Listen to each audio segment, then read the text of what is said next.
good, y'all? For this project, you're going to need about 4 or 5 things and about an hour of your time to completely restore your Blackstone Griddle. First thing you're going to need is some type of grinder. They sell these for about $10 at Harbor Freight. And with the wire wheel attachment, you're looking at about $16. The second thing you're going to need is some type of paper towels or a cloth. But if you use a fresh cloth, like a new one, make sure you wash it because it will leave lint residue. The third thing you'll need is some type of oil. I'm using avocado oil because I had that on hand. You will also need some type of scraper. They have food grade scrapers, but I just used one from Walmart. It cost like $3. And the last thing that I used was a grill brick. So if you have $25 in an hour of your time, you can definitely restore your Blackstone griddle. Now my griddle was super rusty. I see why people throw these things out, because if you didn't know how to clean it, you can't cook on it. But that's all right. We're going to hit it with this scraper first. If you got a lot of gunk on yours, you might want to cut yours on for about 10 minutes and just let it loosen up some of that gunk. But make sure you get all sides, the sides and the base, real good, just to loosen up all that rust and scrape it away.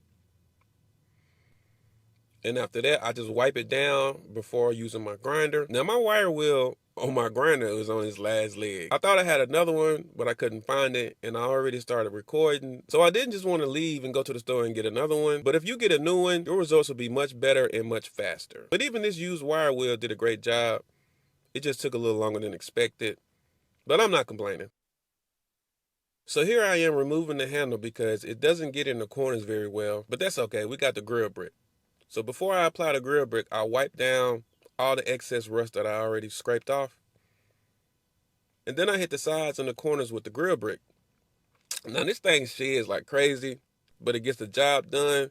I hit all 4 corners, and then I hit the base, anything that I missed.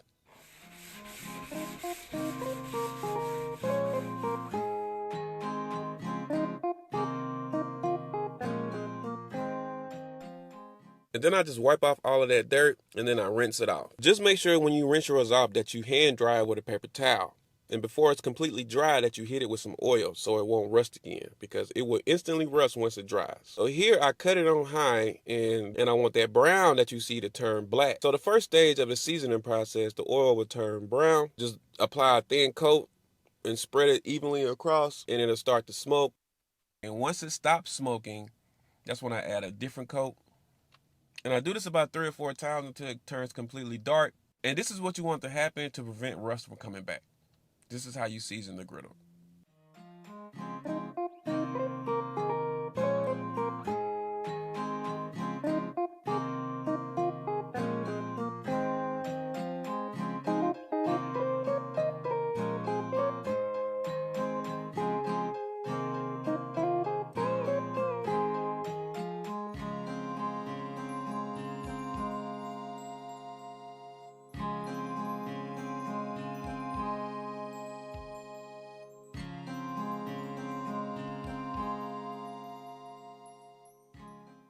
Okay, so here I am right now adding my final coat of oil. It's already kind of cool. I cut it off, and this is just to store it. I always add a thin layer of oil to it just to prevent any rust that I just missed.